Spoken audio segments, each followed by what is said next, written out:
Apostulli i ditës.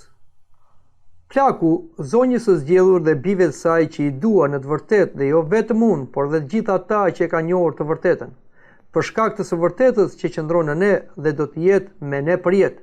Hiri, mëshira dhe paqja qofshin me ju nga Perëndia, Ati, dhe nga Zoti Jezu Krisht, biri i të Atit, në të vërtetë dhe në dashuri.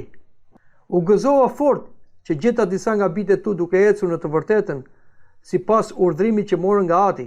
Dhe tani të lutem ty, zonjë, jo sikur po të shkruaj një urdhrim të ri, por atë që kishim pasur nga fillimi, që ta duam njëri tjetrin. Dhe kjo është dashuria, të ecin sipas urdhrimeve të tij, sikurse dëgjuan nga fillimi. Ky është urdhrimi që morëm, që të ecim në të, sepse në botë kanë dalë shumë mashtrues, të cilët nuk rrëfejnë se Jezu Krishti ka ardhur në mish. Ky është mashtruesi dhe antikrishti. Bëni kujdes që mos humni frytin e gjërave të kryera, por bëni në mënyrë të merrni një shpërblim të plot. Kushto që shkon tej dhe nuk qëndron në doktrinën e Krishtit, nuk ka Perëndi. Kush qëndron në doktrinën e Krishtit ka Atin dhe Birin. Nëse dikush vjen tek ju dhe nuk sjell këtë doktrinë, mos e pranoni në shtëpi dhe mos e përshëndetni, sepse ai që e përshëndet bëhet pjesëtar në veprat e tij të liga. Megjithëse kisha shumë gjëra për t'ju shkruar, nuk desha ta bëj me letër dhe boj, por shpresoj të vite ju dhe t'ju flas me gojë që gëzimi juaj të jetë i plot. Bijtë e motërsate të zgjedhur të përshëndesin. Amin. Të nderuar dëgjues të Radios Ngjallje dhe miq të Ungjillit, sot lexojmë letrën e dytë të apostullit Johanit.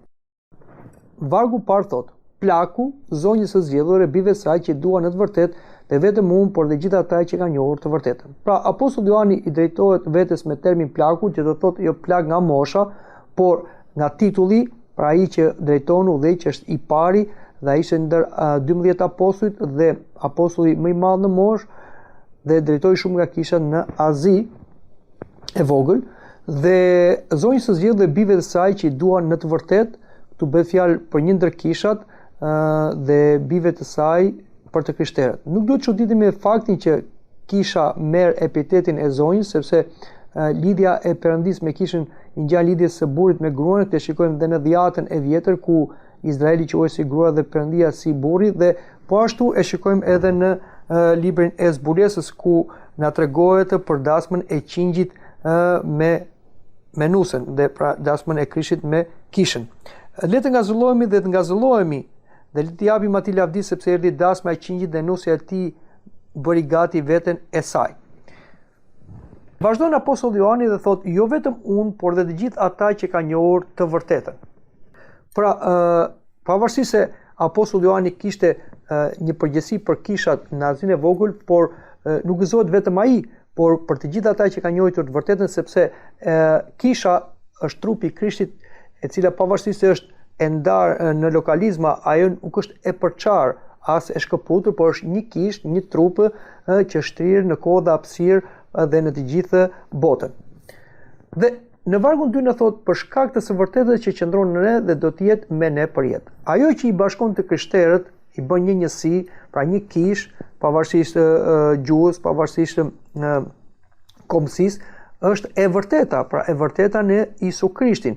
Dhe kjo e vërtetë në Jezu Krishtin nuk është vetëm në këtë kohë, por është një vërtetë në përjetësi. Vetë Zoti Krisht tha: qielli dhe toka do kalojnë, për fjalët e mia jo. Prandaj kisha është një imazh i qiellit, një paradhom, mund të themi, të parajsës, ku ne mësohemi që të gjithë nga gjuhë dhe kombe të ndryshme të mund të jetojmë së bashku duke pasur një të vërtetë, pra e vërteta në Krishtin, që është biri i Perëndis dhe bir i njeriu. Vargu 3 thot: hiri dhe mëshira dhe paqja qofshin me ju nga Perëndia, Ati dhe nga Zoti Jezu Krisht, biri i të Atit në të vërtetë dhe në dashuri. Pra, apostulli Johani thot: hiri dhe mëshira qofshin me ju. Hiri është një nder i pamerituar që Perëndia e dërgon tek neve, pavarësisht se ne nuk jemi të aftë nga shenjtëria për ta marrë këtë hir, por mëshira është dëmshuri ndaj atyre të cilët janë mëkatar, por Zoti i fal, dhe paqja është një marrëdhënie harmonike që rrjedh nga mëshira dhe hiri. Të trija këto bekime, pra hiri, mëshira dhe paqja, dërgohen nga Perëndia Atë me anë të Jezu Krishtit, pra birit të Atit, në të vërtetë dhe në dashuri. Pra, në të vërtetë, pra në fjalën e Perëndis, pra në Jezu Krishtin dhe në dashuri, në shpirtin e shenjtë. Vargu 4 thot: u gëzova fort që gjeta disa nga bitet tu duke ecur në të vërtetën sipas urdhrimit që morën nga Ati. Apostulli Johani shpreh gëzimin e tij si Ati për fëmijët e vet, për ata nga bitë e zonjës, pra nga bitë e kishës, të cilët ecën në të vërtetën. E vërteta nuk është diçka e besuar në mendje, por diçka që duhet jetuar me sjellje të përditshme, dhe e vërteta është e mishëruar në Krishtin, sipas urdhrimit që morëm nga Ati. Por kjo e vërtet, pra Krishti, erdhi nga Ati dhe vetë Zoti Jezu Krisht jetën e tij bëri vullnetin e Atit. Pra, kështu edhe neve, duke jetuar sipas fjalëve dhe porosive të Krishtit dhe sipas shembullit të tij, ne jemi duke jetuar sipas urdhrimit që morëm nga Ati. Dhe vargu 5 thot: dhe tani të lutem ty zonjë, jo sikur po të shkruaj një urdhrim të ri, por atë që kishim pasur nga fillimi, që të duam njëri tjetrin. Apostulli Johani i drejtohet kishës si zonjë, shikojnë respektin e madh që ai kishte për kishën, sepse e tham kisha është nusja e Krishtit. Kështu edhe neve që jemi bi të kishë e shikojmë kishën si nën, prandaj thot dhe dikush nëse nuk e shikojmë kishën si nën, Perëndia nuk mund të jetë aty. Dhe jo sikur po të shkruaj një urdhërim të ri, por atë që kishim pasur nga fillimi, që ta duam njëri tjetrin. Apostulli Johani është duke i referuar letrës së parë, dhe në letrën e parë ai foli për dashurinë për Zotin, e cila shfaqet në dashuri për vëllezërit, për njëri tjetrin. Dhe në vargun e 6 thot: dhe kjo është dashuria, të ecim sipas urdhrimeve të tij, sikurse dëgjuat nga fillimi. Ky është urdhrimi që morëm, të ecim në të. Ai u kujton lexuesve se dashuria është të ecim sipas urdhrimeve të tij. Vetë Zoti Jezu Krisht na dha urdhër që të duam, por edhe na mësoi si të duam. Dhe kështu që dashuria është një energji e cila nuk bëhet për vete, pra nuk kërkon të përfitoj nga të sajat, por është një energji që i jepet, i dhurohet, flijohet për të tjerët. Këtë e bëri Zoti Jezu Krisht në fillim, i cili tha: a ka dashuri më të madhe se të japësh jetën për miqt? Këtë kërkon dhe Zoti për ne, si shkruan dhe Apostulli Johani në letrën e tij, që të jemi gati të japim jetën për vëllezërit. Dhe fjala jetën nuk do të thotë se gjithmonë duhet të japim jetën, por do të thotë të japim edhe ato që janë të jetës sonë, pra të mirat materiale, kohën, për krajën tonë, vëllezërve në besim. Ky është urdhri që morëm, që ne të ecim në të. Dhe vargu 7 thotë: sepse në botë kanë dalë shumë mashtrues, të cilët nuk rrëfejnë se Jezu Krishti ka ardhur në mish, ky është mashtruesi dhe antikrishti. Tashmë Apostulli Johani i kthehet përsëri luftës që përballonte kisha, pra një luftë jo thjesht fizike, por një luftë shpirtërore, një luftë me të vërtetën. Këta ishin heretikët gnostik, të cilët mohonin Jezu Krishtin si Perëndi njeri. Dhe apostulli i kujton kishës që duhet të ketë kujdes nga këta mashtrues, të cilët nuk referojnë se Jezu Krishti ka ardhur në mish. Dhe i kujton se ky është mashtruesi dhe antikrishti. Kuptohet flet jo për antikrishtin si person, por flet për frymën e antikrishtit që shkonte tek këta gnostik, ta mësues, ta profet të rrem. Vargu 8 thot: bëni kujdes se mos humni frutin e gjërave të kryera, por bëni në mënyrë që të merrni një shpërblim të plot. Pra, apostulli i bën vërejtje kishës dhe të krishterëve që të bëjmë kujdes mos humni frutin e gjërave të kryera, që do të thot mos të bashkohen me heretikët, gnostikët, të cilët shtrembronin të vërtetën e Perëndisë, dhe këta janë armiq më të rrezikshëm, sepse janë të padukshëm, janë uqër me lëkura delesh.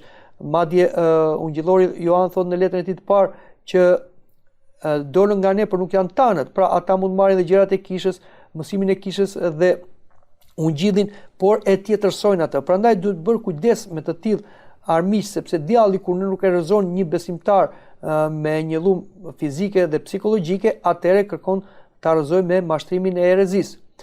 Por bëni në mënyrë të merrni një shpërblim të plot, që do të thotë besimtari shpëtoni jo vetëm duke bërë vepra të mira, por duke besuar drejt.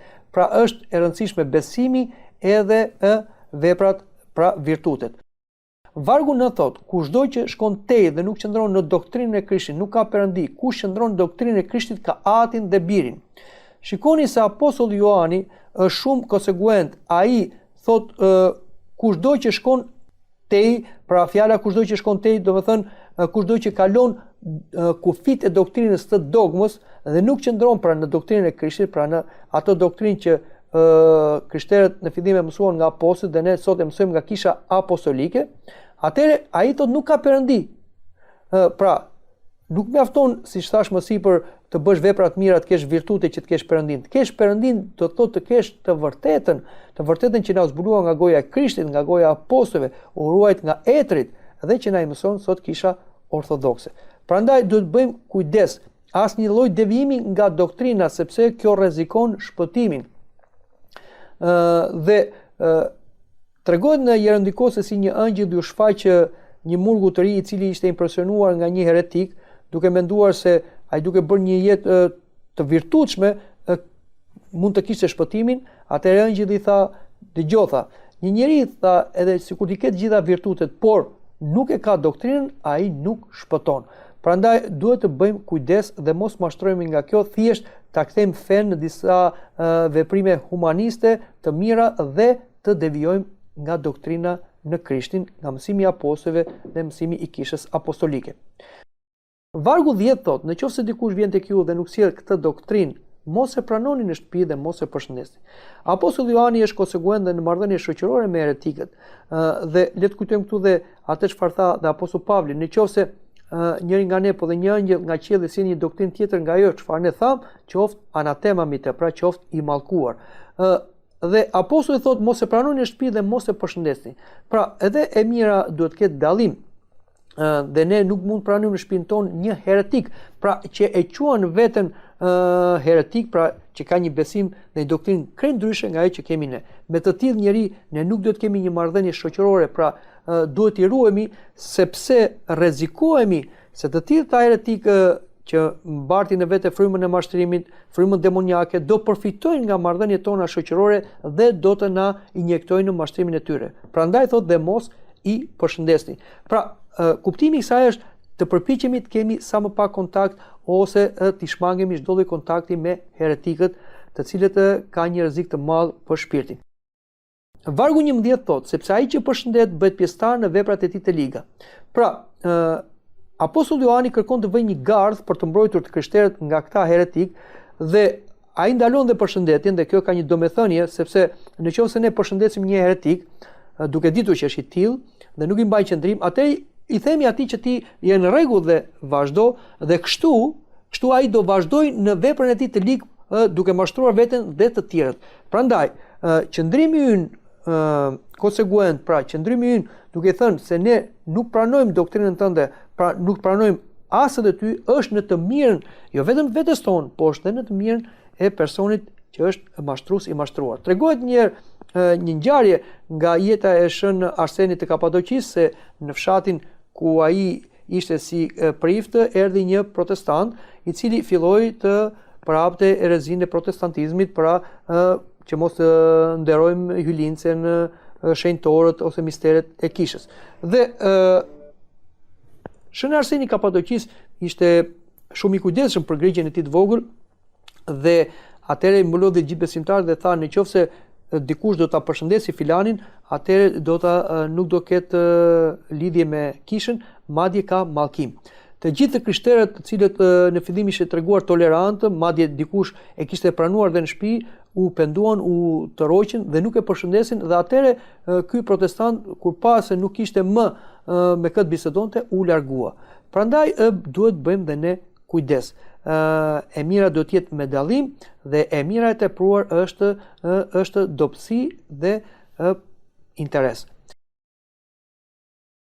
Vargu 12 thot, megjithse kisha shumë gjëra për t'ju shkruar, nuk desha ta bëj me letër dhe boj, por shpresoj të vi te ju dhe t'ju flas me gojë që gëzimi juaj të jetë i plot.